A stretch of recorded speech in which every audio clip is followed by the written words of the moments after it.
보죠. 자, 우리가 알고 있는 식물이라고 하는 거 생물이고요. 생물의 몸을 구성하는 기본 단위가 뭐다? 세포다. 근데 내 눈에 보이는 식물들은 몸에 세포가 적어도 2개 이상 있는 뭐다? 다세포 생물이다. 기억나는 단어지? 다세포 생물이다. 그러니까 그 다세포 생물 중에서 식물은요. 세포가 모여서 뭐 만드니?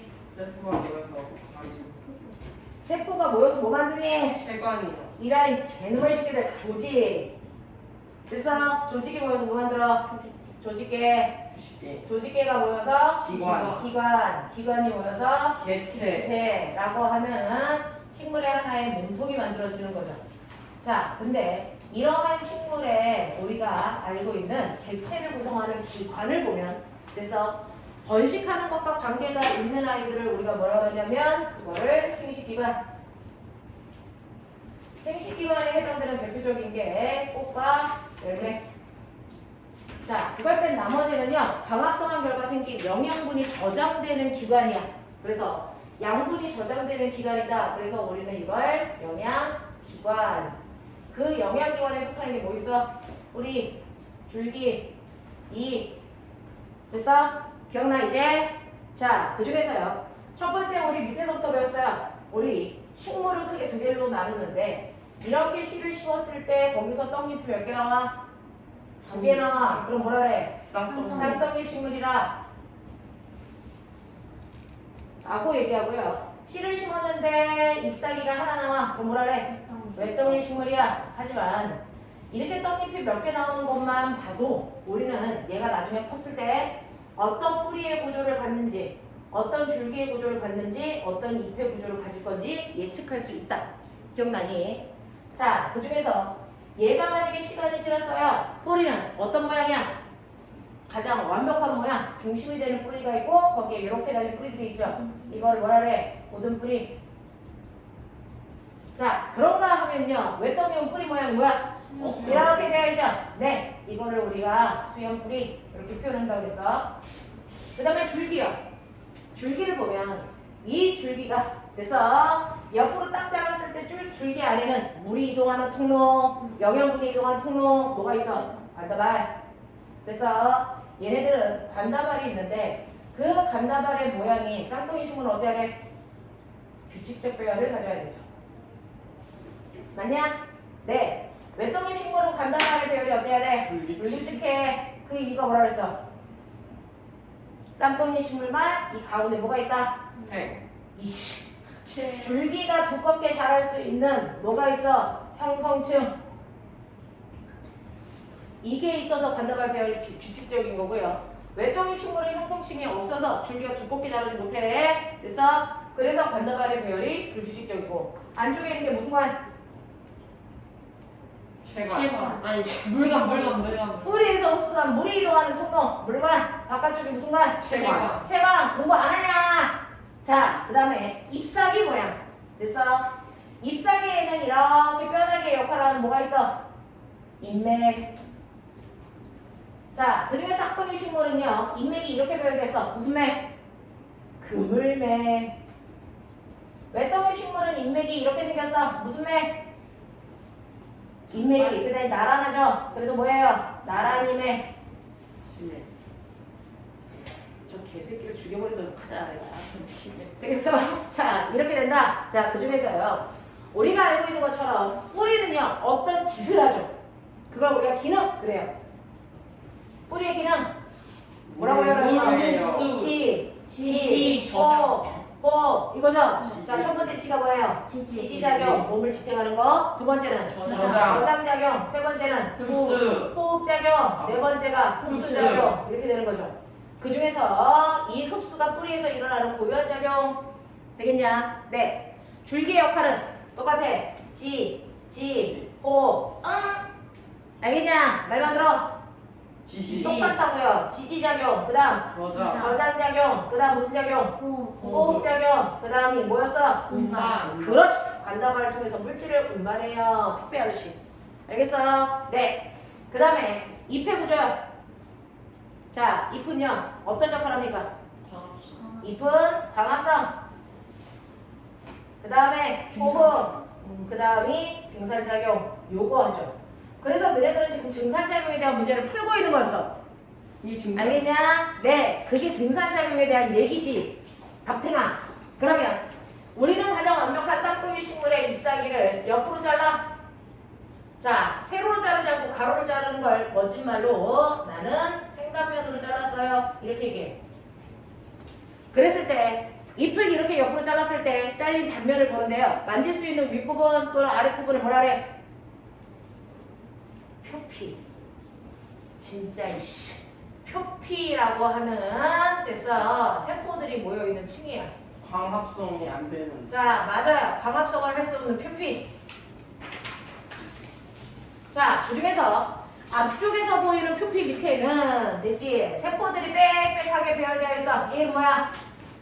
울타리 조직. 그렇죠. 이거를 울타리처럼 생겼다. 울타리 조직. 광합성이 제일 잘 돼. 그렇지. 오, 나 되겠어? 몰랐다. 그 밑에 느슨하게 배열되어 있어. 대단히 정신 상태가 해이한 것처럼 보이지? 이거 뭐야? 해면 조직. 해면조직. 네. 여기 안에 인맥을 형성하는 뭐가 들어있니? 관다발이 이렇게 들어있죠. 자, 잎에 있는 관다발은 관다발이라고 안 하고 뭐라 그런다고? 인맥이라고 한다고. 알겠냐? 자, 그 중에서 아래쪽은 조직이 치밀하게 되어 있어. 얘 뭐야? 체관이야. 위에는 뭐야? 듬성듬성 들어있어. 물관. 이거 뭐야? 물관. 되겠어? 이런 구조로 되어 있는 인맥 들어있고요. 그 다음에 뒷표피를 보면요. 표피가 반달 모양으로 이렇게 변해 있어. 됐어? 이거 두 개가 마주봐. 되겠냐? 이렇게 반달 모양으로 생긴 표피가 변한 아이를 뭐라 그래? 기구. 자, 아니야? 요 세포를 뭐라 그래요? 이거를 공변세포라고 하죠. 해면조직이. 이 공변세포는요, 표피세포가 변해서 된 건데, 그 공변세포가 두 개가 마주보면 가운데 뭐가 뚫릴 수밖에 없어? 구멍이 있을 수밖에 없어. 맞아. 이 공변세포 가운데에 있는 구멍을 뭐라 그래? 이게 콧구멍의 역할을 하죠. 기구. 기체가 드나드는 구멍, 뭐라 그래요? 기공. 이렇게 불러요. 알겠습니까? 네. 근데 여러분들이 보시면 잎사귀는 초록색이에요. 이유가 뭐예요? 엽록체가 있기 때문이죠. 자, 그러면 없어요. 잎 중에서 엽록체가 있는 곳을 불러보자. 세 군데. 어디냐? BCE. 책상 조직. 그래서 책상 조직, 울타리 조직이라고 이름이 바뀐 거죠. 울타리 조직. 그 다음 해면 조직. 그 다음 공변세포. 이렇게 세 군데. 됐어. 그래서 엽록체가 있구나. 엽록체가 있는 곳을 찾으세요 라고 하면 엽록체는 울타리 조직에 있고요. 그 다음에 해면 조직에 있고요.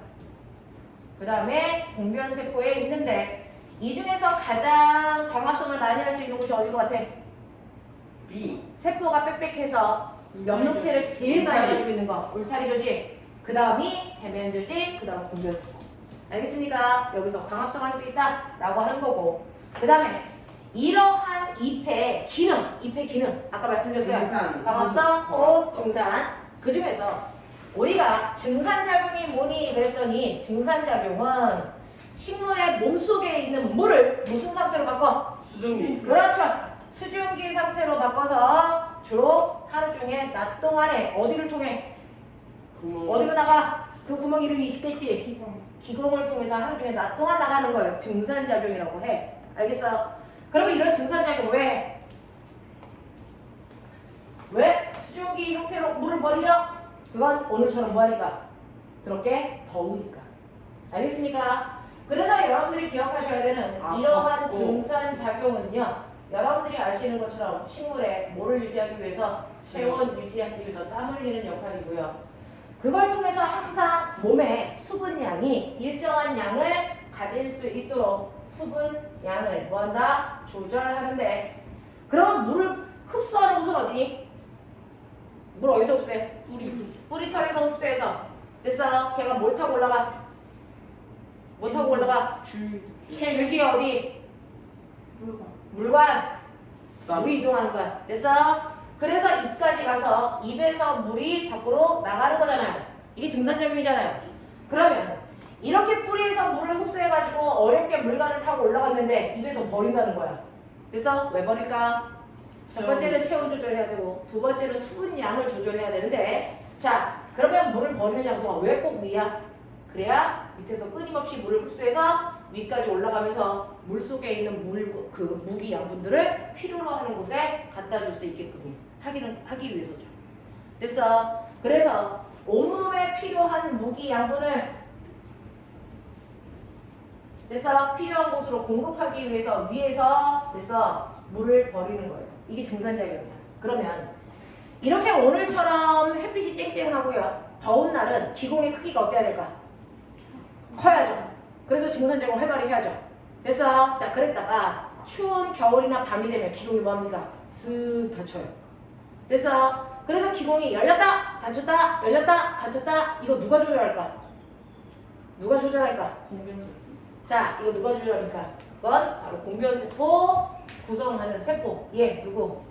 아니 기공을 구성하는 누구? 공변세포예요. 이 공변세포가 움직이면서 기공의 크기를 조절하는데 움직일 수 있는 이유는 바깥쪽 세포벽보다 안쪽의 세포벽이 훨씬 뭐하다? 두껍다.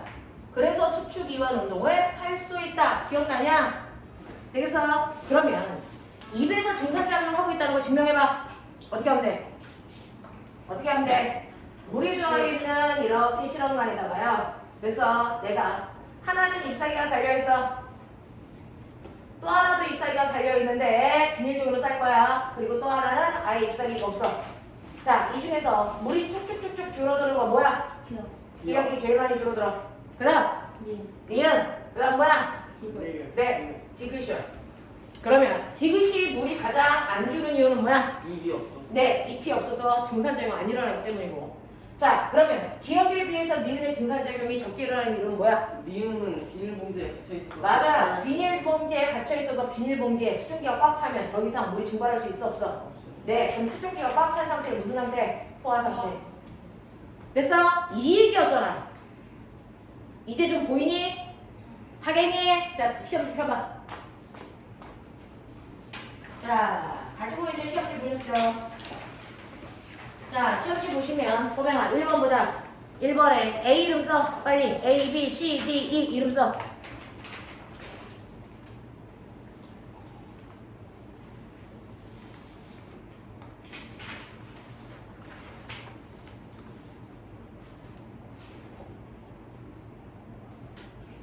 되겠냐? A가 뭐라고 썼어?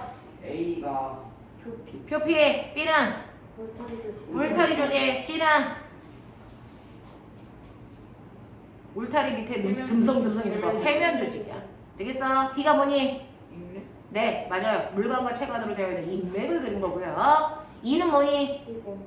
아니야. 공변. 기공은 그 안에 있는 구멍을 가리고 있어야 되는데 얘는 양쪽에 있는 세포가 가리킨 거야. 그러니까 뭐야? 공변세포야. 되겠지? 자, 그래서 이 중에서 광합성을 할 수 있는 곳은 세 군데 있어야죠. 울타리, 해면, 공변. 몇 번입니까? 4번. 그렇죠. 4번으로 가시면 되겠죠. 하겠어? 네, 이렇게 집에 가서 필요한 것들 반복하시면 답이 다 보이는 거야. 그 다음에 두 번째, 광합성의 가장 활발히가 어디야? 울타리. 그래서 몇 번이 답이야? 그렇지, 2번. 되겠어? 맞았다. 그 다음에 3번 볼게요. 2는 공변세포가 가리킵니다. 공변세포에 대한 특징으로 맞는 거. 염록체가 있어요. 그렇죠. 염록체가 있어서 광합성을 할 수 있다. 인데요. 선생님이 아까 설명했어요. 원래 공변세포는 무슨 세포가 변한 거다? 해면 표피세포. 표피세포가 바뀌어가지고 공변세포가 됐는데 보면 생각해. 표피에는 염록체 있어 없어? 없어요. 없어요. 표피에는 염록체가 없는데 변해서 된 공변세포에는 염록체가 있다는 게 특이한 거죠. 알겠습니까? 요런 거. 자, 그 다음에 4번 갈게요. 다음과 같이 특징을 가지고 있는 구조의 기호를 쓰세요 라고 했는데 잎을 감싸는 한 겹의 세포층으로 염록체가 없어 광합성을 할 수 없는 표피요. 네, 잎의 가장 바깥쪽에 있는 A 표피입니다. 자, 그 다음에 A부터 E에 대한 설명인데요. 잘못된 거 찾아보세요. 혹시 푼 사람 있어요? 몇 번인 것 같아요? 4번이죠. 자, D라고 하는 인맥에는요. 관다발로 위쪽은 체관이 아니고 위쪽이 무슨 관? 물관. 아래쪽이 체관. 이렇게 돼요. 자, 그 다음에 6번 갈게요. 잎의 기능. 증산호흡. 그 다음 광합성. 답이 몇 번일까요? 3번이겠죠. 봐봐. 별로 안 나왔다니까. 어? 뭐야? 채점 해. 채점도 하고. 자, 틀린 것들 체크해 놓고. 자, 그 다음에 한 번만 더 쓰자. 7번. 앞에 거 보지 말고 써봐. 7번에 A, B, C, D, E, F 이렇게 문제 풀면서 공부하는 거지. 이걸 뭐 깜지 쓰겠냐.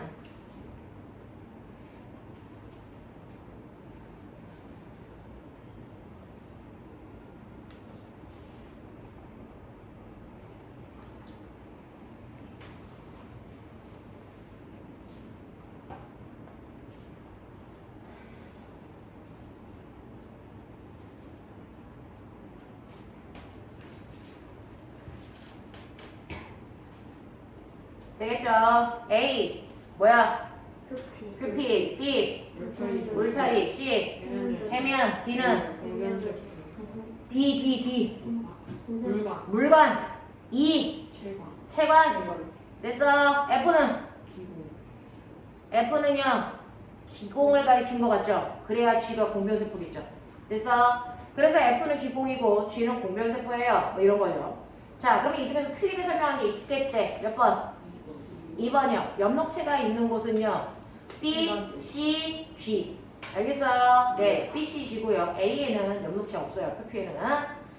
자, 그 다음에 8번 봐봐. 8번에 A는 뭘 가르쳐니? 기구. 기공. B는 공변세포. C는 뭘까? 이거 표피야, 표피. 공변세포 밖에 있는 건 표피. 알겠어? 그리고 엽록체는 뭐냐면 공변세포 안에 그 조그만 점들 박혀있지. 그 점들이 엽록체야. 그 다음에 9번 봐. 자, 그림 중에서 B의 대한 설명으로 맞는 걸 찾아보세요. 그랬어요. B는 공변세포예요. 그럼 맞는 거 몇 번?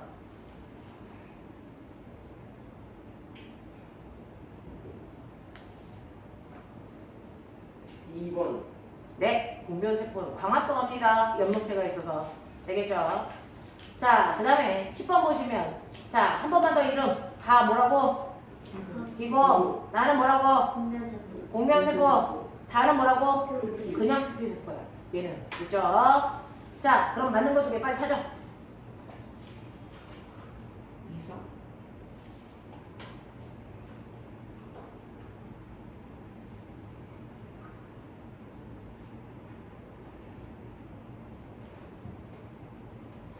몇 번?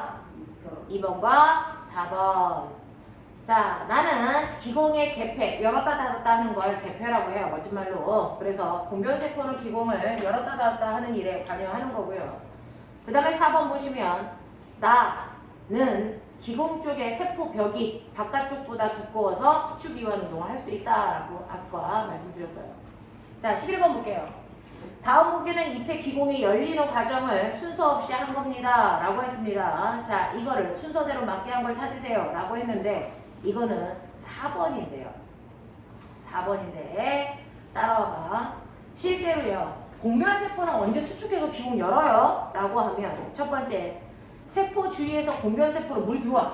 자, 공변세포는요. 멋진 말로 거기다 어디다 써놔봐. 팽압을 조절한다 이렇게 얘기해요. 팽압 조절. 팽압 조절은 뭐냐면 팽창시키는 압력을 조절하는 건데요. 자, 이게 이 압력의 변화는 뭐 생기냐는 거냐면 실제로 인맥에서요. 기공 쪽으로 물이 들어옵니다. 그래서 자, 그래서 너네가 보시면 주위에서 공변세포 쪽으로 이렇게 물이 들어와. 그럼 물이 빵빵해지지. 되겠어? 네. 물이 이렇게 들어오면 그것 때문에 기공 공변세포에 물이 빵빵해집니다. 그걸 우리가 팽압이 높아졌어요. 이렇게 표현하는 거야. 그래서 빵빵해집니다. 그럼 빵빵해지면 물 꽉 찼네. 물 버려야 되겠네. 라고 생각합니다. 그럼 어떻게 해요? 안쪽 세포벽이 뭐할까? 수축이야 이와이냐? 수축. 알겠습니까? 네, 수축합니다. 공변세포로 물이 들어와서 빵빵해지는 팽압이 높아지면 공변세포 안쪽이 수축합니다. 그러면 기공이 열리겠죠? 그 열린 기공을 통해서 물이 수증기로 바뀌어서 밖으로 수증기가 뽀글뽀글 나오는 행위야. 알겠어? 이거를 어떻게 설명하는 거냐면 디귿 보시면 첫 번째 주위 세포에서 공변세포 쪽으로 물이 이동한다. 첫 번째고요. 그리고 나서 어떤 일이 발생하냐면 안쪽보다 바깥쪽 세포벽이 더 많이 늘어납니다. 라고 하는데 얘가 수축을 하면요. 얘가 이런 식으로 여러분들 보시면 공변세포가 수축하죠. 그럼 수축을 하면서 얘가 요만큼 늘어날 동안 바깥쪽은 훨씬 더 많이 늘어나죠. 됐어? 네, 수축을 하면 안쪽이 늘어난 길이보다 바깥쪽이 늘어난 길이가 훨씬 더 커요. 알겠습니까? 이렇게 되는 거고요. 자, 그 다음에 보시면 니은 공변세포가 바깥쪽으로 휘어집니다. 네, 공변세포가요. 이렇게 되면 바깥쪽으로 휘어지는 거죠. 되겠습니까? 바깥쪽으로 휘어지고 그 결과 공변세포 사이에 틈이 벌어져서 수증기가 밖으로 나간다. 이런 뜻. 그래서 4번이 공변세포가 열리기까지의 과정이고요. 자, 그 다음에 12번. 다음 중 기공의 개폐에 대한 설명으로 틀린 거 찾아보세요. 라고 했어요. 자, 그럼 한번 찾아봐. 틀린 게 뭘 것 같아요? 4번. 공변세포로 물이 들어오면 기공은 닫힌다 가지고 열린다 이렇게 하셔야죠. 되겠죠? 자, 그 다음에 13번 가볼게요. 다음에서 설명하는 식물의 작용이 무엇입니까? 그랬는데 식물체에 대해 물이 기공물을 통해서 수증기 상태로 밖으로 나가는 거 뭐라 그래? 증산작용이죠. 알겠습니까? 자, 14번. 다음 중 증산작용의 기능으로 잘못된 거 찾아보세요. 자, 증산작용 이런 거 하려고 하는 거야. 체온 조절, 수분량 조절, 몸속의 무기양분 농축. 그래서 뿌리에서 흡수한 물이 위까지 올라갈 수 있는 물의 상승형 원동력 뭐 이런 것들이거든요. 3번이요. 4. 자, 그러면 틀린 거 몇 번이냐면 3번. 빛을 이용해서 유기양분이 광합성을 만드는 거랑 증산작용은 전혀 상관없죠. 유기양분을 합성한다는 얘기는 광합성했다는 뜻입니다. 알겠어? 자, 그 다음에 15번 갈게요. 다음 중 증산작용 중에서 틀리게 설명한 거 찾아 이제.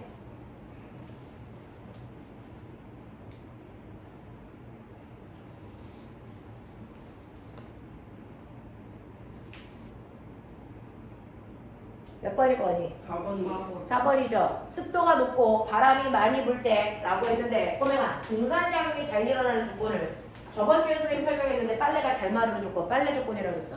맞아. 어떤 날 증산작용이 아주 잘 일어나? 집에 있는 빨래가 잘 마르는 날. 자, 어떤 날? 온도가 높고 햇빛이 쨍쨍하고 불러. 습도가 낮고 불러. 바람이 많이 부는 날. 이런 날. 알겠습니까? 이런 날 기공이 열린답니다. 자, 그렇다면 몇 번? 4번이요. 4번. 자, 16번 볼게요. 다음 보기에서 증산작용의 결과로 나타나는 현상. 증산작용하면 이런 일이 일어나요.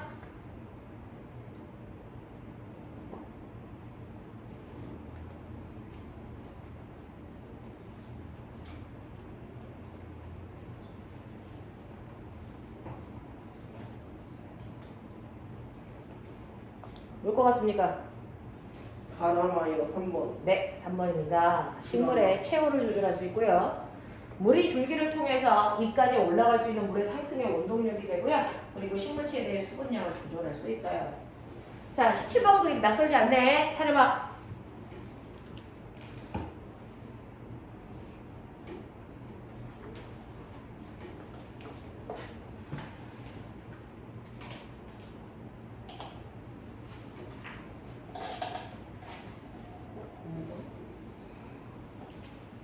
몇 번? 5번 해결하겠죠? 이 실험을 통해서 잎의 뒷면보다 앞면에서 증산작용이 잘 일어난다? 아니요. 증산작용은 어디요? 아, 뒷면에서 일어나는 거 맞는데요? 뒷면에 기공이 훨씬 더 많아서 뒷면에서 활발히 일어납니다. 자, 18번. 다음 중 뿌리에서 흡수한 물이 잎의 꼭대기까지 상승할 수 있는 원동력은 바로 위에서 물을 버리기 때문이라 그랬죠? 네. 됐죠? 자, 몇 번일까요? 몇 번? 자, 원동력이 아닌 거네요.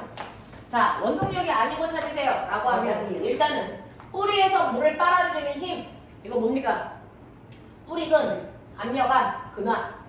됐어? 네. 그 다음에 이걸 통해서 물이 물관을 통해서 상승. 알겠어? 네. 자, 상승할 때요. 어떻게 물이 올라갈 수 있어요? 실제로 물은 아래로 떨어져야 되는 거 아니에요? 중력 때문에? 맞아요. 그럼에도 불구하고 얘는 물관을 타고 올라가는데 그건 물이 벽을 타고 올라가려는 현상이 생기죠. 그래서 물을 통에다 넣으면 통 벽에다 물이 이렇게 타고 올라간 부분이 생겨요. 이렇게 물들은 벽을 타고 올라가려는 현상이 생깁니다. 이거를 우리 뭐라 그러냐면 모세관 현상. 요거 생겨요. 그리고 물이 그럼 타고 올라갔으면 지만 올라가면 되잖아. 안 그래? 자, 올라간 애가 밑에 있는 애를 너도 같이 와! 라고 해서 물을 서로 잡아당기는 힘, 뭐 움직여. 그래서 이런 것들이 물을 위까지 올라가게끔 해주는 힘들이에요. 증산작용과 함께. 자, 그렇다면 여기에서 증산작용하고 상관없는 건 뭡니까? 라고 하면 2번 되겠습니까? 이 삼투 현상은 밖에 있는 물이 뿌리 속으로 들어오게끔 해주는 역할이죠. 물이 올라가는 역할은 아니라고요. 자, 그 다음에 19번. 오스트레일리아의 자, 아카리라는 높이가 150m나 달하는 큰 나무가 있대요. 이처럼 큰 나무가 뿌리 끝에서 잎까지 물을 끌어올리는 데는 15기압이라고 하는 엄청난 기압이 필요합니다. 이와 같은 힘을 낼 수 있는 가장 큰 요인은 물이 위까지 올라가는 이유가 뭐야? 이런 얘기 하는 거죠. 뭐라 그랬어요? 위에서 물을 버리기 때문에. 이게 뭐죠? 증산작용. 이게 물을 위로 상승시키는 원동력이 됩니다. 자, 그 다음에 여러분들 20번 보시면 기공이 열린 게 가야 나야? 나죠? 자, 기공이 열렸다는 건 나의 상태는 바로 이 상태야. 빨래가 잘 모르는 조건 상태. 되겠습니까? 네, 이런 것들이거든요. 자, 그러면 이 조건으로 맞는 거 찾아보세요. 네, 3번이죠. 됐죠? 자, 21번. 증산작용 활발히 일어나는 거 또 나왔다. 찾아.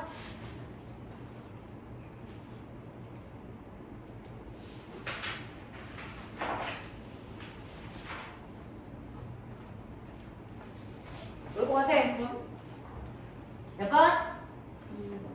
3번이요? 네. 이해되니?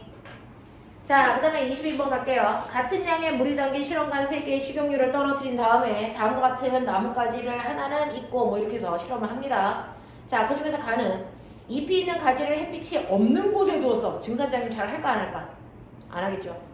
자, 잎이 있는 가지를 햇빛이 있는 곳에 두었어. 증산작용 엄청 많이 하겠죠. 자, 다 잎이 있는 가지를 햇빛이 있는 곳에 두고 선풍기까지 틀어줬어. 증산작용 하겠죠. 누가 제일 잘해? 다. 그 다음 나, 그 다음 가겠죠. 알겠습니까? 이런 것들인데 그 중에서 22번 가나다 중에서 물의 양이 가장 많이 줄어든 거 답니다. 자, 그 다음에 23번 볼게요. 자, 위 실험에서 햇빛이 증산작용에 미치는 영향을 알아볼 때 비교해야 되는 거. 누구와 누구를 비교하면 누구 때문에 증산작용을 잘하네? 이거 알 수 있겠죠? 누구랑 누구 비교하는 게 가장 햇빛이 증산작용에 영향을 준다는 걸 알 수 있어요. 가랑 가요. 자, 다하고 가나요. 가는요? 가나요, 가나. 네, 가하고 나죠. 하나는 햇빛이 없고 하나는 있으니까 햇빛이 있을 때 증산작용이 잘 일어나는 걸 비교하시면 되겠죠. 가나예요. 자, 그 다음에 24번. 바람에 의한 증산작용의 영향은? 나다죠. 되겠어? 네, 바람이 하나는 불고 안 불고 요것만 달라야 되고 햇빛이 있고 없고 똑같아야 되거든요. 되겠죠? 마지막 25번. 자, 틀리지 말고 해봐. 네.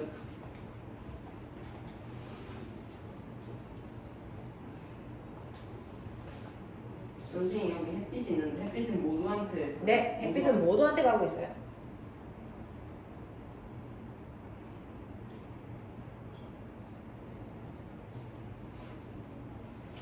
물의 양이 많다는 건 뭐야? 증산작용을 많이 했다는 거야? 적게 했다는 거야? 많이.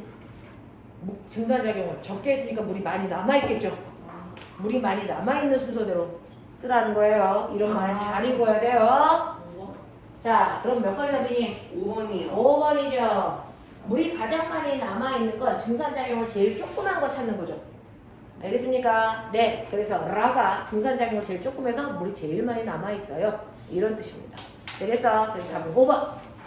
되겠냐? 그렇게 별로 어려운 건 없는데요. 저번 주에 쉬어가지고 그래서 리듬이 깨졌을까봐 한번 쭉 문제 좀 많았는데 해봤어요. 자, 빨리 5분 동안 화장실 갔다 오고 물 마시고 그리고 와서 우리 과자. 화장실도 갔다 오고 물도 마시고 중간에 나간다 그러면 죽여버려.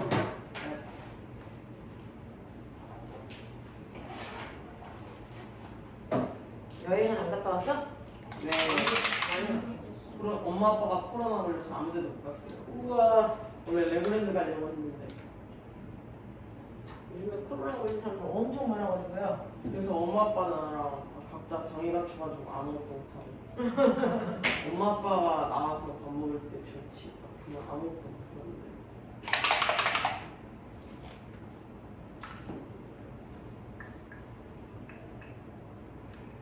근데 너는 안 걸렸어? 엄마 아빠가 걸리셨는데? 코로나를 하도 많이 걸려가지고.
자, 이제 드디어 오늘 걸 하죠. 자, 너네가 가지고 있는 42페이지. 벌써 1분도 안 됐네. 야, 이 정도면 됐어. 자, 화장실 갔다 왔고 물부터 마셨잖아. 자, 하죠. 이제 드디어 식물에 대한 마지막 내용이죠. 자, 식물의 잎에서요 일어나는 마지막 기능이에요. 우리가 식물의 잎에서 일어나는 거 증선작용 배웠어. 그럼 나머지 무슨 작용이 있어? 서비스 영상. 식물의 잎에서 일어나는 마지막 작용 뭐 있어? 광합성하고 뭐 있죠? 식물의 잎에서 3개 일어나요. 증산, 과학, 증산, 광합성. 빨리 생각해. 마지막. 열매, 생식. 아까 친구에서도 있죠. 식물의 잎에서 일어나는 작용 3가지. 호흡. 호흡. 그래서 증산작용, 광합성, 호흡. 그래서 42페이지 피시면 이제 광합성하고 호흡만 하시면 잎의 기능에 대해서는 다 알 수 있어. 자, 지금 중학교 1학년들은 학교에서 여기 수업 했어 안 했어? 안 했어요. 안 했어요. 자, 그러면 학교 가서 이거 배울 때 아는 척 하시면 돼요. 자, 그러면 잎의 기능 중에서요. 이제 여러분들이 기억하셔야 되는 게 뭐가 있냐면 두 번째, 가장 중요한 건 광합성입니다. 식물의 잎에서 광합성해. 오케이. 자, 그러면 광자가 저기 무슨 광자일까? 빛날 거. 빛광자. 됐어? 그래서 빛을 받으면 합성이 뭐야? 뭔가를 만들어내 이 뜻이야. 됐어? 빛을 받아서 뭔가 만들어내는 걸 우리가 광합성이라고 하는데 뭔가 만들려면 첫 번째 재료가 필요해. 되겠어? 자, 광합성을 하려면 우리가 어떤 재료를 이용해서 광합성을 할까라고 하면 재료는 뿌리에서 흡수한 물과 그 다음에 기공을 통해서 들어오는 지금 네가 뱉고 있지? 너네가 지금 내뱉고 있는 거야? 이산화탄소. 이상하다. 됐어? 네. 그래서 물과 이산화탄소가요 2% 공급이 됩니다. 자, 그래서 그림을 그려봐 드리면 잎이 이렇게 있어요. 자, 잎이 이렇게 있는데 잎에서 물은 어디를 통해서 오니? 줄기에 어디? 줄기. 맞아요. 그래서 물관을 통해서 이렇게 올라와서 여기에 이렇게 들어오는 게 물. 됐어? 자, 그래서 물은 아하 물관을 통해서 올라왔겠구나. 자, 이산화탄소는 어디서 들어갈게요? 밖에서 어디를 통해 들어갈게요? 당연하죠. 이산화탄소 기체니까 얘가 들어오는 구멍이 어디냐면 콧구멍. 되겠어? 그래서 이산화탄소를 통해서 기공을 통해서 이렇게 이산화탄소가 들어옵니다. 그래서 이산화탄소는 아하 이거 기공을 통해서 들어온 거네 이렇게 얘기하시면 돼요. 그래서 두 개의 재료가 오면 얘네들은 광합성을 할 수 있는 장소로 갑니다. 광합성이 일어나는 장소 뭡니까? 광합성 어디서 일어나? 엽록체. 그럼 빨리 기억해. 엽록체가 있는 곳이 어디라고 아까 배웠죠? 세 군데. 네, 울타리 조직. 공전세. 자, 그 다음에 너네 울타리 조직이랑 같은 말이 이게 용어가 바뀌고 있는데 책상 조직 같은 말. 자, 울타리 조직이고요. 그 다음에 그 밑에 누구? 해면 조직. 해면 조직이랑 그 다음에 하나 더. 공전세포. 공변세포. 여기죠. 그래서 이런 식으로 얘네들은 엽록체가 있는 울타리 조직으로 가는 애들도 있고 해면 조직으로 가는 애들도 있고 공변세포로 가는 애들도 있어요. 그래서 이런 식으로 엽록체가 있는 곳으로 물과 이산화탄소가 각각 들어옵니다. 그럼 여기서 햇빛이 들어오면 그 햇빛에 의해서 엽록체라는 공장이 마치 코드 뽑은 것처럼 가동이 됩니다. 하고 가동이 돼. 그러면 물과 이산화탄소를 이용해서 꽁짝꽁짝꽁짝꽁짝 맛있는 거 만들어냅니다. 뭘 같아? 그게 바로 포도당이라는 영양분입니다. 됐어? 그래서 광합성이 뭐야? 라고 하면 광합성은요 우리가 그래서 먹어봤자 소용이 없는 물과 이산화탄소라고 하는 무기 양분을 됐어? 네, 빛을 이용해서 맛있는 포도당이라고 하는 뭐를? 유기 양분을 유리양. 됐어? 네, 뭐 하는 거? 합성하는 거죠. 이게 광합성이야. 되겠어? 무슨 양분을 무슨 양분으로? 무기양분을 무기양분을 무슨 양분으로? 유기양분. 유기양분으로. 뭘 이용해서? 합성. 빛을 이용해서 뭐 하는 거? 합성하는 거. 이거 뭐라고 한다? 광합성이라고 한다. 알겠어? 머릿속에 제대로 넣어라. 이 시간에 와서 멍 때려봤자 남는 거 하나도 없다. 자, 그래서 우리 몸에 전혀 됐어. 영양분을 주지 못하는 무슨 양분을? 무기양분. 무기양분을. 됐어. 무슨 양분으로 만드는 거? 유기양분으로 만드는 걸. 됐어. 뭐라고 한다? 광합성. 광합성 할 때는 반드시 뭐가 필요하다? 빛. 물. 알겠습니까? 네. 자, 그래서 물과 이산화탄소라는 무기양분을 이용해서 맛있는 포도당 만들어내는 거 광합성이에요. 자, 그러면 이렇게 해서 포도당이 만들어졌고요. 그 포도당이 만들어지면서 또 하나의 물질이 같이 만들어집니다. 뭐요? 네가 숨 쉴 때 반드시 필요한 뭐가 만들어지니? 산소가 만들어져요. 그러면 산소를 만약에 광합성을 해서 100개 만들었다. 그러면 그 중에서 한 10개는 식물도 숨 쉬어야 되잖아요. 됐죠? 그래서 그 중에서 한 10개는 자기가 호흡할 때 쓰고요. 그럼 선생님 90개나 남는데? 네, 90개는요. 저장할까? 밖으로 버릴까? 저장. 아니요, 밖으로 버려요. 광합성 결과 남은 산소는 밖으로 기공을 통해서 버립니다. 그럼 거기에 있는 동물들이 이걸 이용해서 호흡하죠. 알겠어? 네. 그래서 공기 중에 있는 산소를 만들어내는 건 식물입니다. 원래 산소가 없다가 식물들이 광합성을 해서 만들어서 줘서 우리가 아무런 불편 없이 숨을 쉬는 거죠. 만약에 네가 식물을 다 없앴어. 그럼 어떤 일이 발생할까? 지구에 산소가 없어집니다. 그럼 너네 살 수 있어 없어? 없어요. 알겠습니까? 지구에 있는 산소는 누가 만들어내는 거야? 식물이 만들어내요. 진짜요? 네. 식물만 만들어요? 네. 원래 지구에 산소가 없었어요. 근데 광합성을 할 수 있는 식물들이 등장하면서 이산화탄소를 흡수해서 산소를 공급해서 만들어낸 거예요. 그래서 동물들이 살 수 있었던 거예요. 원래 이산화탄소밖에 없었는데 빛이랑. 네. 광합성. 네, 이렇게 된다고요. 알겠어? 그래서 이렇게 산소를 만들어내는 건 식물들이 가지고 있는 고유한 역할인데 이게 광합성을 통해서 만들어지고요. 광합성을 통해서 만들어질 때 식물들은 욕심쟁이가 아니거든요. 자기가 숨 쉴 때 필요한 만큼만 쓰고요. 나머지는 다 기공을 통해서 밖으로 내보내줍니다. 착하다. 그걸 됐어? 네, 다른 동물들이 호흡할 때 쓰는 거죠. 착한 애들이야. 알겠냐? 그러니까 지나가다가 풀 뽑고 그럼 돼, 안 돼? 안 돼. 광합성 할 수 있는 아이들이 죽는 거잖아. 알겠지? 자, 이렇게 됩니다. 그러면 이런 식으로 해서 이산화탄소는 기공을 통해서 들어오고 산소는 기공을 통해서 나가는 거구나. 네, 그래서 광합성을 하면 이산화탄소가 들어오고 식물이 먹어버리고요. 산소는 배출해요. 알겠어? 지구에 이산화탄소가 너무 많으면 좋아, 나빠? 왜 나빠? 맞아요. 지구 온난화 때문에. 근데 그 이산화탄소를 누가 줄여준대요? 식물이. 그러니까 식물은 많을수록 좋은 거야. 되겠어? 그러면 이렇게 해서 산소는 밖으로 나가니까 저장할 필요가 없는데 포도당은 여기에 이만큼 잔뜩 만들어졌잖아. 이렇게 포도당이 만들어졌잖아. 그러면 낮 동안에는 광합성을 아주 열심히 하고 있는데 포도당이 자꾸 만들어져서 쌓여. 그럼 불편해. 그럼 어떻게 하는지 아세요? 이 포도당을 만들자마자 낮 동안에 얘를 됐죠? 실로 줄 꼬아가지고 얘네들을 쭉 이렇게 연결해버려. 낮 동안에는 그냥 이렇게 연결해서요. 어디 도망 못 가게 이렇게 해서 그냥 입에다가 저장합니다. 됐어? 그러면 낮 동안에는요. 그냥 잎에다가 영양분을 저장하는데 하나하나 떨어져 있으면 포도당이라고 부르는데 이걸 쭉 꼈네. 이거 뭐야? 녹말. 녹말 상태로 저장합니다. 됐어? 낮 동안에는 식물의 잎에 녹말 상태로 저장돼. 그랬다가 광합성이 끝날 때가 되면 이제 한가해지겠죠? 언제 끝나? 광합성 언제 끝나? 밤에 끝나죠. 녹말이에요? 네, 녹말. 밤이 되면 빛이 없어서 광합성을 안 합니다. 이제 그러면 편안하게 쉴 수 있죠. 자, 그럼 그땐 잎에 잔뜩 만들어 놓은 녹말을 이거를 다시 대충 잘라.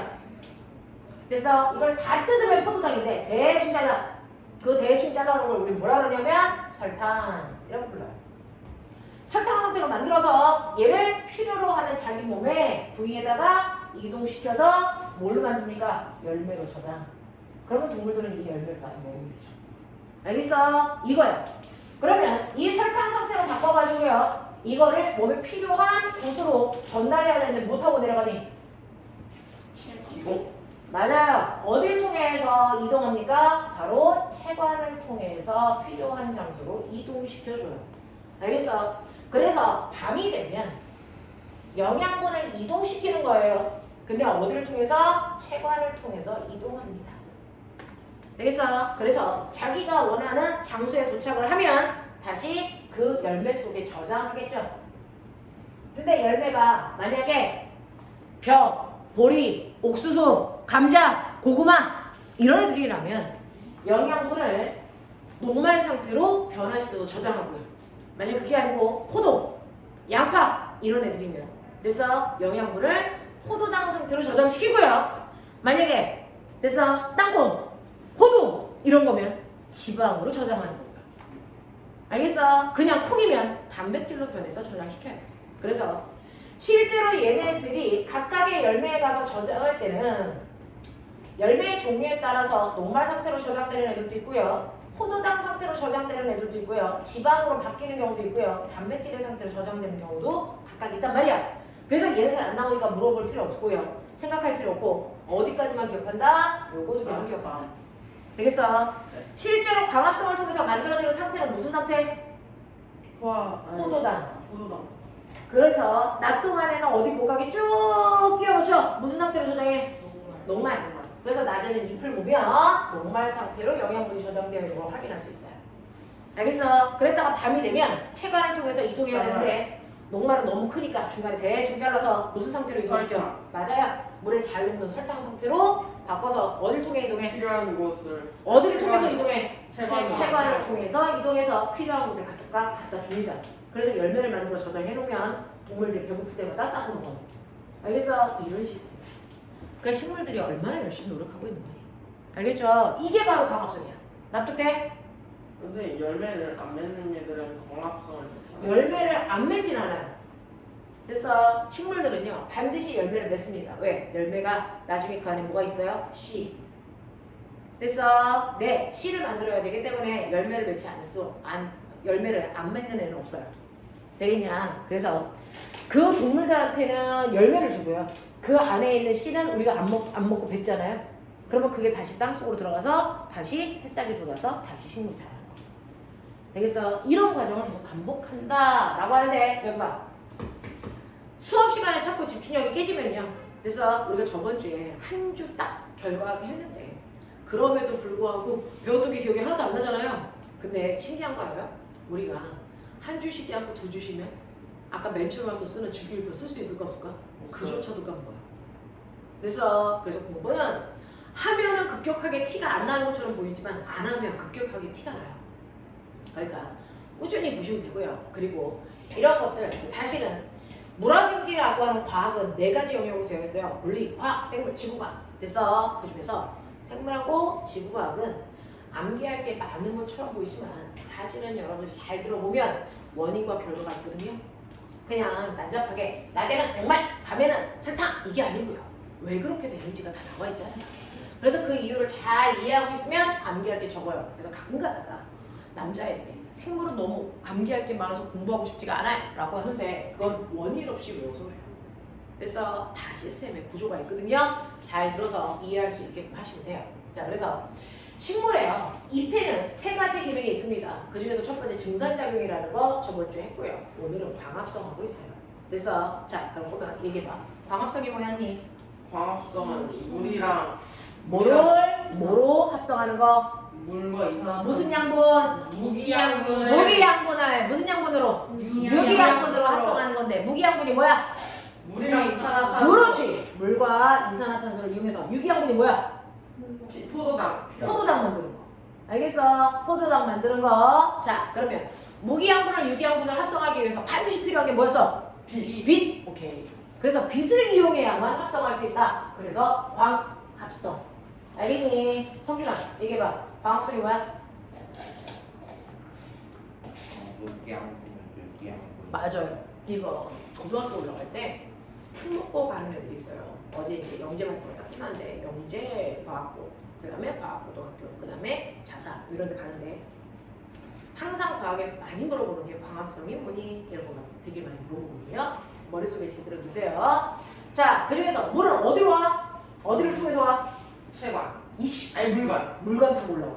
알겠어? 이산화탄소는 어디로 들어와? 지구. 지구를 통해서 들어와. 됐어? 그래서 걔네들이 광합성을 하는 장소 어디 뭐가 있어야 돼? 염록체. 염록체가 있는 곳 세 가지 불러. 울타리 공변세포, 해면세포. 됐어? 네, 울타리 조직을 같은 말로 책상 조직이라고 하기도 한다. 되겠죠? 자, 그러면 이런 식으로 각각의 광합성을 하면 물은 물관으로 이산화탄소를 기본을 통해 들어왔다가 포도당은 낮 동안에는 이동한다 안 한다? 절대 안 한다. 바빠서. 알겠어? 그냥 잎에 저장한다. 무슨 상태로?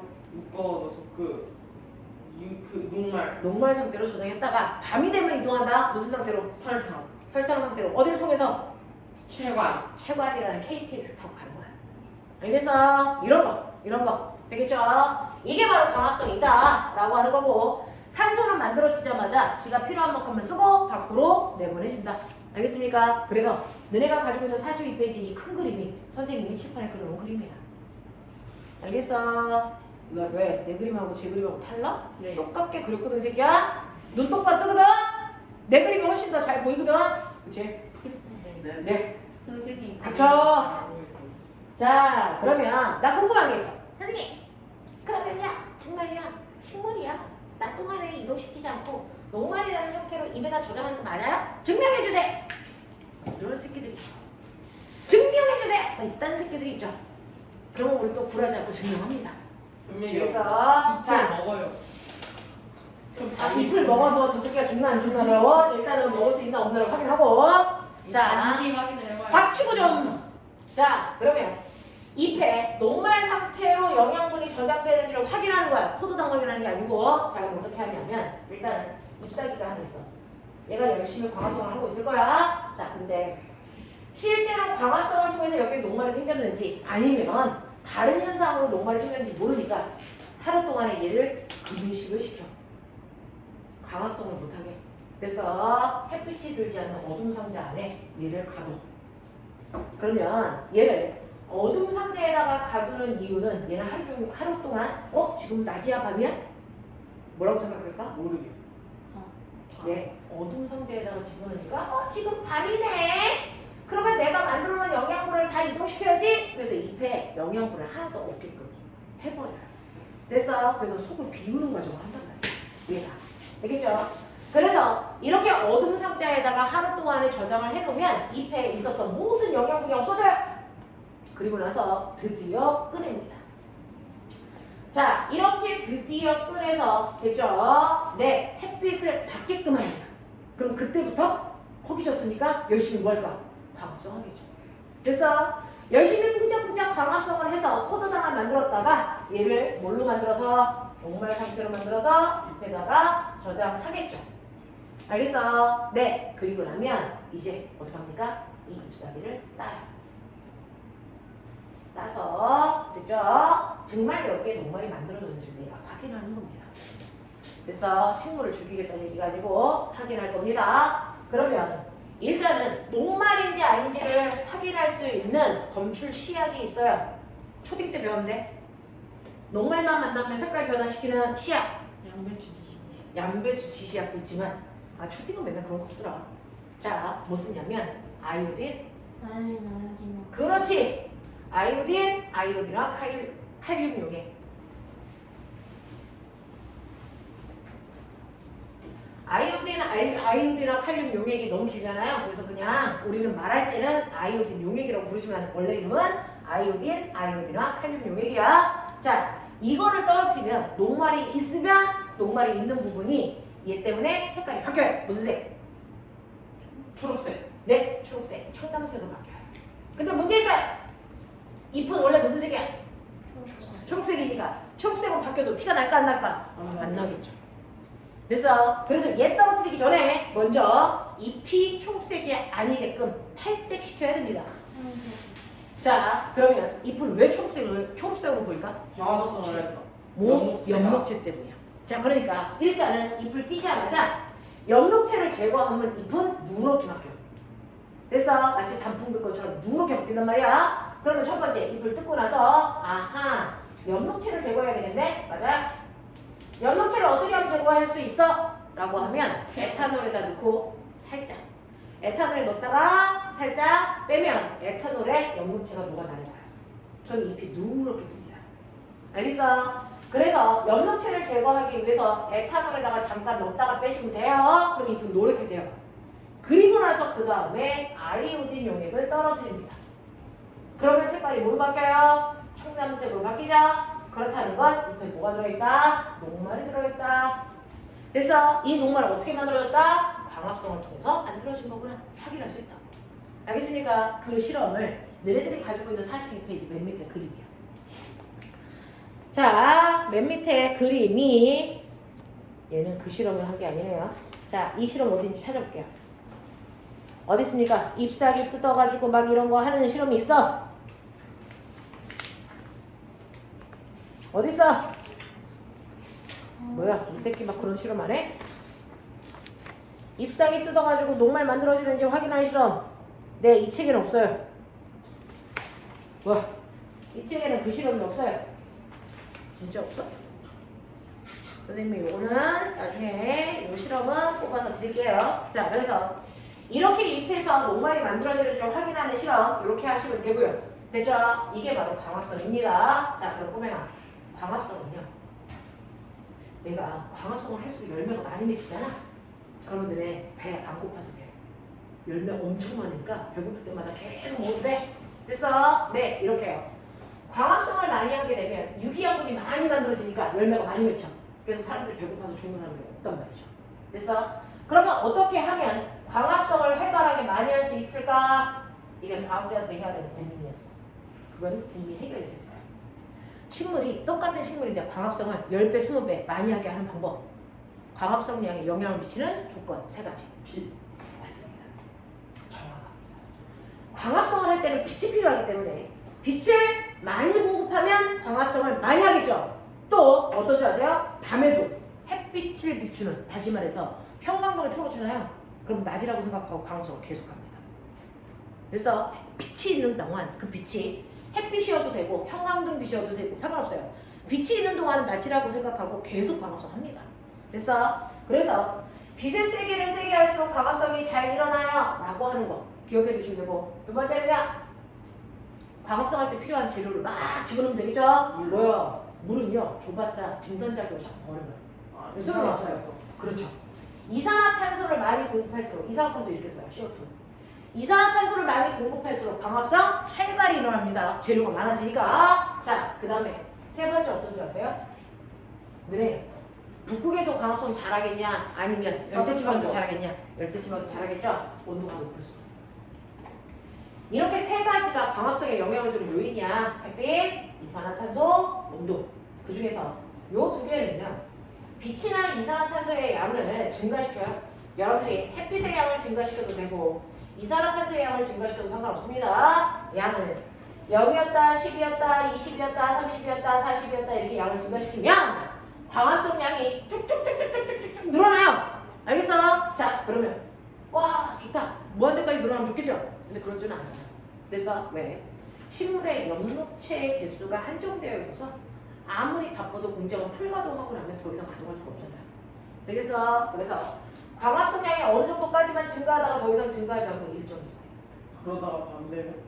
네.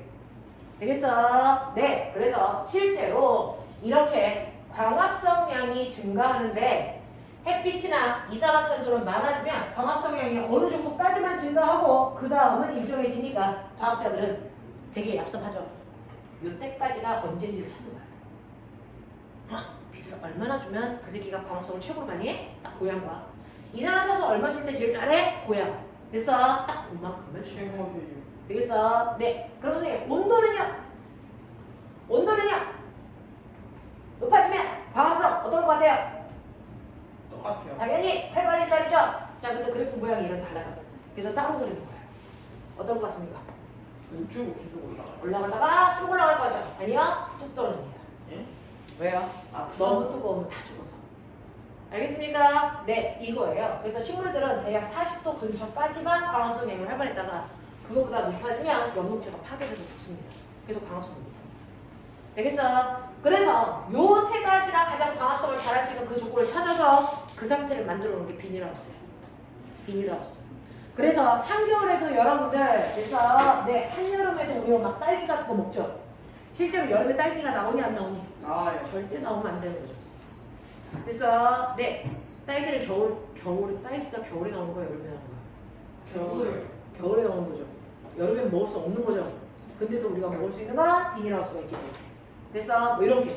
그래서 우리가 옛날에는 그 계절 과일들은 그 계절에만 먹었는데 요즘은 계절 상관없이 그래서 모든 계절의 과일이나 열매들을 먹습니다. 이유는 비닐하우스가. 그래서 이 상태를 유지하기 때문이다 라고 하는 거 기억해 두시면 되겠죠. 자, 그러면 이게 광합성이라면 시간 별로 없어. 이제 끝나야 돼. 마지막. 자, 잎의 기능 중에서 세 번째 마지막 호흡이라고 하는 거. 그래서 숨 쉬는 거죠. 그래서 네, 이 호흡이라고 하는 건 어디서 일어납니까? 라고 하면 광합성은요, 여러분들이 알고 있는 엽록체에서 일어난다면 호흡은 기고? 뿌리에서도 일어났네. 그쵸? 줄기에서도 호흡했었는데 잎에서도 하네. 네, 호흡은요, 사실은 기공이라는 건 기체가 들어갔다 나갔다 하는 구멍이고요. 실제로 호흡은 뭘 얘기하냐면 내가 만들어 놓은 영양분을 산소가 부셔서 살아가는 데 필요한 에너지, 힘 만들어내는 걸 호흡이라고 해요. 그래서 자, 영양분을 산소가 부십니다. 그래서 살아가는 데 필요한 에너지를 만들고 남은 찌꺼기가 다시 물과 이산화탄소가 되는 겁니다. 이게 호흡이에요. 그래서 이게 호흡이야. 자, 그러면 멋지게 생각해봐. 이거 거꾸로 쓰면 뭘까? 광합성. 요것만 없으면. 맞죠? 됐죠? 그 광합성을 거꾸로 쓰면 호흡. 서로 두 개가 반대작용이에요. H2O가 이산화탄소. 물. 이산화탄소 이산화탄소. 물 이산화탄소. 네. 자, 한국말로 쓰셔도 되고요. 그래서 화학을 배운 친구들도 있으니까 이렇게 보면 되고요. 자, 그래서 이렇게 영양소, 내가 아까 광합성을 통해서 만들어 놓은 영양소를 다시 우리가 음식을 왜 먹어요? 그 음식을 부셔서. 그래서 너네가 공부하고 뛰어노는 에너지 만들려고. 그래서 먹는 겁니다. 그래서 영양소를 먹고 나면 그거를 산소가 부셔서 에너지를 만들어내는 걸 우리가 뭐 한다? 호흡했어요. 이렇게 표현해요. 영양소를 부시는 거 호흡했어요. 이렇게 얘기하는 거야. 에너지가 그래서 이제 꼬맹이들이 가장 실수하기 쉬운 게 뭐냐? 숨 쉬는 호흡이 뭐예요? 숨 쉬는 거예요. 코에서 일어나요. 이거 아니라고. 단지 이러한 호흡을 하기 위해서 필요한 산소를 빨아들이고 호흡 결과 생긴 이산화탄소를 내보내는 구멍이 콧구멍인 것 뿐이죠. 식물은 기공인 것 뿐이죠. 실제로 호흡은 산소를 교차시키는 게 호흡이 아니고요. 자, 우리가 만들어낸 영양소를 산소가 부셔서 살아가는 데 필요한 에너지를 만들어내는 게 호흡이야. 에너지 만드는 게 호흡이다. 근데 이 작업이 어디서 나요? 어디서 일어나요? 광합성은 엽록체에서만 일어나서 호흡은 온몸에 있는 모든 살아있는 세포에서 다 일어나요. 살아있는 모든 세포에서 다 일어나니까 그 세포가 뿌리에도 있고 줄기에도 있고 잎에도 있죠. 그러니까 뿌리도 호흡하고 줄기도 호흡하고 잎도 호흡하는 겁니다. 그래서 이렇게 호흡은 살아있는 모든 세포에서 살아가는 데 필요한 에너지를 만드는 과정을 호흡이라고 한다. 그 호흡을 하기 위해서는 산소를 빨아들이고 이산화탄소를 내보내야 되니까 그래서 이 기체의 출입이 기공을 통해서 일어났을 뿐이다. 이해돼? 하겠어? 그럼 나 궁금해. 호흡은 그럼 모든 세포에서 해? 하루 종일 언제 해? 광합성은 낮에만 해. 그럼 나 물어볼게. 너는 호흡 언제 하냐? 저요? 매일 하죠. 식물은? 밤에 하죠. 매일매일 새끼야. 식물도 똑같아. 네. 호흡 안 하면 에너지가 호흡은요, 낮과 밤 모두 항상 해야 됩니다. 낮과 밤에 항상 일어나요. 우리랑 똑같다고요. 식물도 똑같아. 호흡은 매 순간 합니다. 살아있는 모든 세포에서. 그래서 밤에는 안 해요. 이런 거 없습니다. 그래서 네, 콧구멍에서만 해요. 그런 거 없습니다. 호흡은 살아있는 모든 세포. 그럼 사람은요? 사람은 호흡 어디서 해요? 내 온몸에 있는 세포. 세포마다 호흡하고 있는 거야. 됐어? 세포마다 영양소를 가져다가 부셔서 살아가는 데 필요한 에너지를 만들어 그 세포가 필요한 에너지를 스스로가 만들어 쓰고 있는 거. 이게 호흡이에요. 되겠어? 그래서 호흡은 모든 세포에서 하루 종일 하고 있다. 알겠습니까? 이렇게 됩니다. 네, 이게 바로 호흡이다 라고 하는 거 기억을 해봐 두시면 되겠죠. 자, 그래서 너네가 가지고 있는 꼬맹아 보시면요, 책 잠깐만 보고 끝낼게요. 너네가 가지고 있는 거 보시면 42페이지에 잎사귀 그림이 뭔지는 기억을 좀 해봐 주시면 되는데 그럼 42페이지 하고 선생님이 설명하려고 했던 그 시험 장치는 뭐예요? 자, 이것만 하고 끝내드릴게요. 보면 잘 봐. 이쪽이 광합성이죠. 이쪽이 호흡이죠. 두 개가 서로 거꾸로 되는 반응이야. 맞죠? 네. 두 개가 서로 역반응이라고 표현합니다. 자, 그러면 생각해봐. 광합성은 하루 중에 언제 한다고? 아침. 언제만 한다고? 낮에만. 햇빛이 비치는 때만 광합성을 해요. 됐어? 네. 그러면 호흡은 언제 한다고요? 항상 24시간. 하루 종일. 항상 24시간 한다고. 됐어? 광합성이 일어나는 장소가 언제야? 어디야? 빛이. 네. 광합성이 일어나는 장소는 연목체죠? 호흡이 일어나는 장소. 살아있는 모든 모든 세포에서 한다고요. 됐어? 그러면 광합성을 할 때는 어떤 기체가 들어가니? 물이랑 이산화탄소가 들어가고요. 어떤 기체가 나오니? 산소가 나오죠. 산소라는 기체가 나오죠. 호흡할 때는 어떤 기체가 들어가니? 산소. 산소가 들어가고 어떤 기체가 나오니? 이산화탄소. 이산화탄소가 나와요. 그러니까 기체가 거꾸로 들어가서 거꾸로 나온다고요. 무슨 말인지 알겠어? 네. 네. 자, 그러면 보면 낮 동안에는요. 광합성도 하고 호흡도 하죠. 맞죠? 낮에는 광합성도 하고 호흡도 하겠네. 그럼 기공을 통해서 어떤 기체가 들어가? 낮에는 꼬맹아 생각해봐. 광합성이 많겠냐? 호흡하는 양이 많겠냐? 광합성 양이 훨씬 더 많으니까 됐어요. 광합성을 위한 기체가 들어가고 나와요. 그러니까 무슨 기체가 들어가요? 이산화탄소가 들어가고 무슨 기체가 나와요? 산소가 나옵니다. 됐어. 밤에는 산소가 뭐 합니까? 아니, 밤에는 뭐 합니까? 호흡만 해요. 그러니까 뭐가 들어갑니까? 산소. 산소가 들어가고 뭐가 나옵니까? 이산화탄소. 이산화탄소가 나오죠. 근데 꼬맹아 낮과 밤의 딱 가운데 뭘 것 같아요? 해가 막 질 때 또는 거꾸로 해가 막 뜰 때 그때는 어떨 것 같아요? 비슷해요. 해가 막 뜨거나 해가 막 지는 그 가운데 순간에는 광합성과 호흡의 양이 딱 똑같아요. 그 순간이 생겨. 알겠어? 그러면 이 기공을 통해서 뭐가 들어갈까? 선생님 광합성 하려면 이산화탄소 필요한데요? 네, 그걸 호흡을 통해서 만들어요.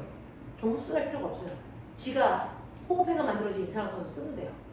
됐어? 그러면 산소가 광합성 통해서 만들어졌으니까 내보낼까요? 아니요. 그거 그대로 호흡할 때 쓸 거예요. 그러니까 하루에 딱 2번. 됐어? 해 뜰 때. 또 언제? 해 질 때. 자, 이 딱 2번은 광합성량과 호흡량이 똑같아서 어떤 기체가 들어가는 것도 없고요. 나가는 것도 존재하지 않는 고상점 상태가 나타납니다. 고상점 상태. 고상점. 네, 고상점 상태가 나타납니다. 라고 하는 거 기억해 주시고요. 자, 그러면 실제로 광합성을 할 때는 이산화탄소를 흡수하고 호흡할 때는 이산화탄소가 밖으로 나오고 있다는 거 증명해 주세요. 그걸 증명하시라고요. 자, 그걸 증명할 때요. 이렇게 물속에 됐어. 네, 똑같은 실험관이 이렇게 있다고 치자. 5개가 있어. 보면 여기에 물 있어. 됐어. 물 있다. 그래놓고 여기다가 BTB 용액을 떨어뜨릴게.